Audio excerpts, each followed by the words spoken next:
Hei kaikille, mun nimi on Sami Leivo, mä oon Kaarinan lukion opo ja nimenomaan sen ikäluokan opo, joka aloittaa nyt sitten syksyllä, ensi syksynä. Ja mun vieressä on mun kollega. Mä oon Iira Lusenius ja mä oon myös Kaarinan lukion opo. Sitten jonkun verran asia, joka liittyy tietysti yleisesti lukioon, mutta ennen kaikkea meidän omaan lukioon eli Kaarinan lukioon.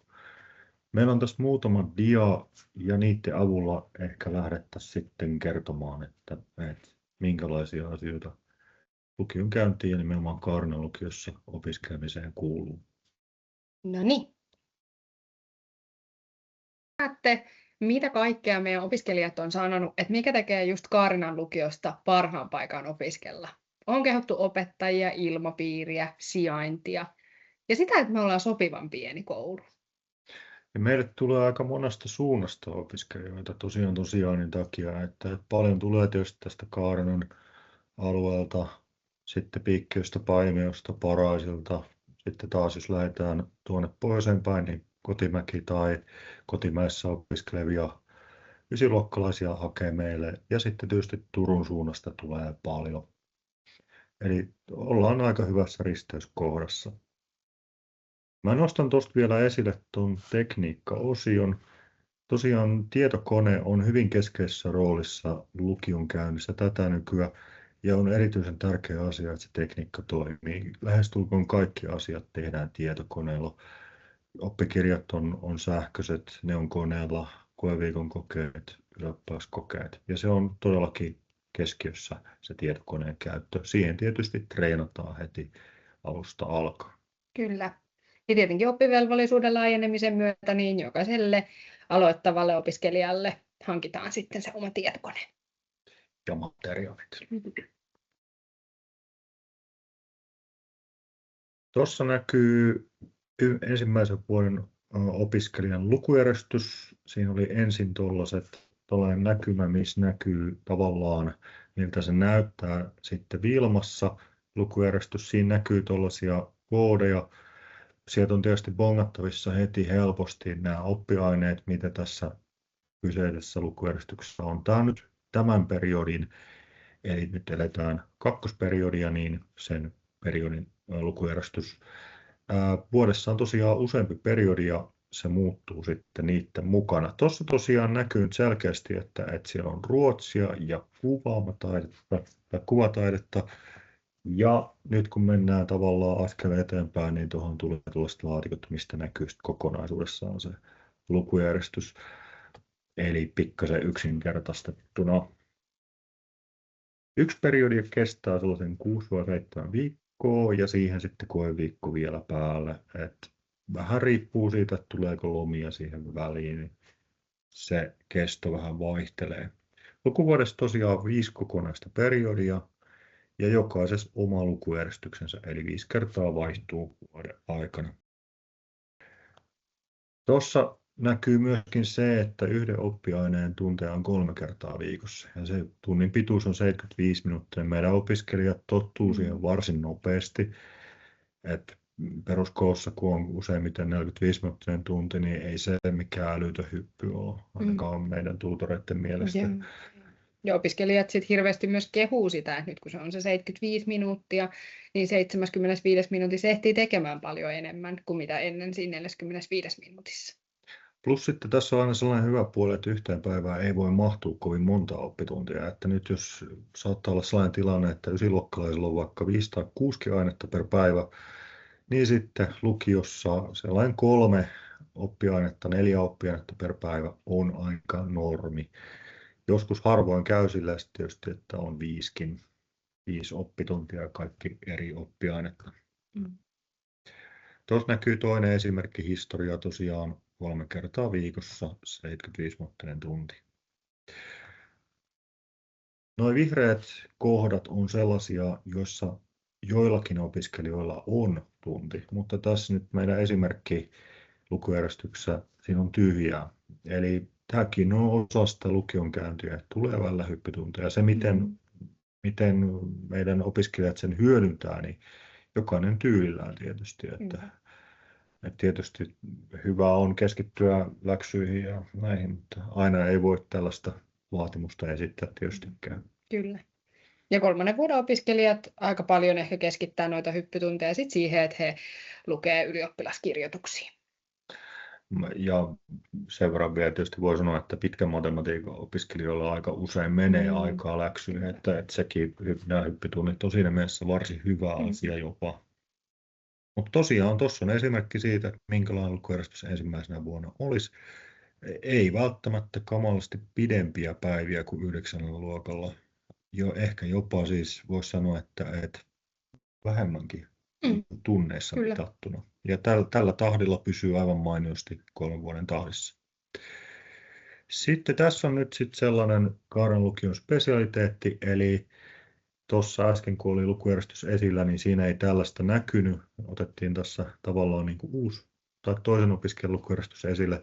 Siinä näkyy tiistai, keskiviikko ja torstai aamuna TRN1 ja se on niin sanottu aamutreenipalkki. Eli kaikilla meidän opiskelijoilla, jotka harrastaa tai voisi sanoa, että pelaa jotain joukkuelajia tai sitten miksei yksilölajiakin tietysti tosissaan harrasta tai kilpaile siinä, niin on mahdollisuus osallistua aamutreeneihin. Eli se on tietysti aina sit siitä seurasta kiinni, että osuuko ne tuohon.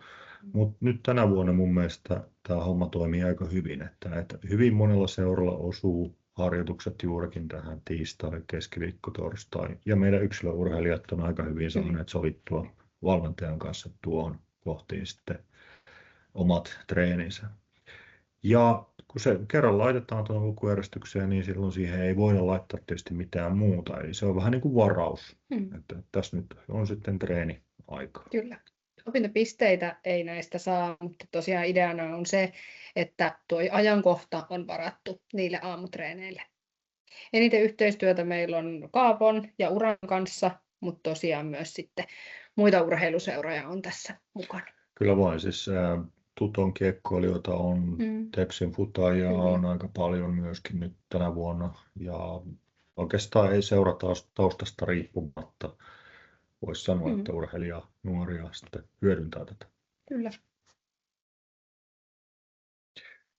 Sitten jos mietitään, että miten se haku nyt sitten toimii, niin ensi keväänä on 135 paikkaa haettavissa yhteishaussa.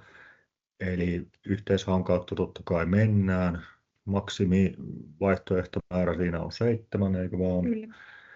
Ja Kaarenan lukiolla on 135 paikkaa auki, eli käytännössä hakijat järjestetään lukuaineiden keskiarvon perusteella järjestykseen ja sitten katsotaan, että ketkä on 135 ensimmäistä.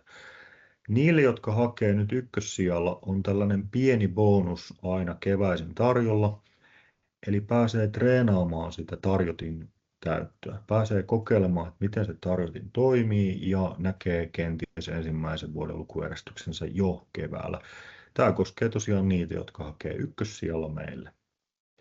Tuossa kun on tuo lukuaineiden keskiarvo, niin sehän käytännössä tarkoittaa esimerkiksi tässä todistuksessa sitä, että siitä pois putoaa kotitalousmusiikki, kuvataide, käsityö, liikunta ja oposta nyt ei ole arvosanaa, mutta se, että taito- ja taideaineet ei kuulu lukuaineisiin. Sen sijaan, jos tässä olisi valinnainen kieli, joka on ollut 8. ja 9. luokan, niin se sitten laskettaisiin siihen mukaan. Eli tarkkana saa olla. Kyllä. Sitten jos mietitään, että miten se lukiolaisen urapolku etenee, sitten kun lukio alkaa, niin ensimmäinen vuosi on paljolti pakollinen. Siellä on määritelty toisin sanoen tietty määrä pakollisia opintojaksoja. Me herkästi sanotaan aina kurssi, mutta se on mennyttä maailmaa se kurssi. Muotoinen lukio nykyisin puhutaan opintojaksoista. 60 opintopistettä on tavallaan tavoite ensimmäiselle ja toiselle vuodelle molempia. Eli 2 vuoden jälkeen olisi sitten 120 ja sitten 3. vuonna jäisi vähän vähemmän, koska on vähemmän periodia. On ainoastaan 3 periodia käytössä ja sitten 150 koko lukio-oppimäärä. Eli voisi sanoa tällaisen, että se ensimmäinen vuosi menee melko säännellysti. Se menee paljolti oman ohjausryhmän, jos käytetään sanaa luokan mukana. Ja sitten jokainen aloittaa vähän se oma urapolkunsa tuossa kakkosvuonna. Sitten pystyy valitsemaan ja erilaisia juttuja valintaankin tosiaan. Ja keskitytään niihin aineisiin, mitä sitten suoritetaan siellä YO-kokeissa. Juuri näin. Se on se kaikkein tärkein asia, se ylioppilaskoe juttu. Eli kyllä kirjoittaviin aineisiin kannattaa keskittyä heti alusta alkaen. Kyllä. Ylioppilastutkintoa kokonaisuudessaan käydään sitten siinä ensimmäisen vuoden aikana jo opotunneilla. Ja jatkuu toisena vuonna ja kolmantena vuonna vielä tehdään viimeiset hionat sitten. Eli tämä on oikeastaan aika selkeä prosessi. Koko ajan tavallaan mietitään niitä valintoja sinne tarjottimeen ja koko ajan mietitään ylioppilastutkintoa, että mitä sinne kannattaa ottaa. Ja sitten jos mietitään, että mitä tapahtuu lukion jälkeen, niin yliopistot ja ammattikorkeakoulut on ne yleisimmät vaihtoehdot, minne lukiolainen jatkaa sitten meiltä valmistuttua.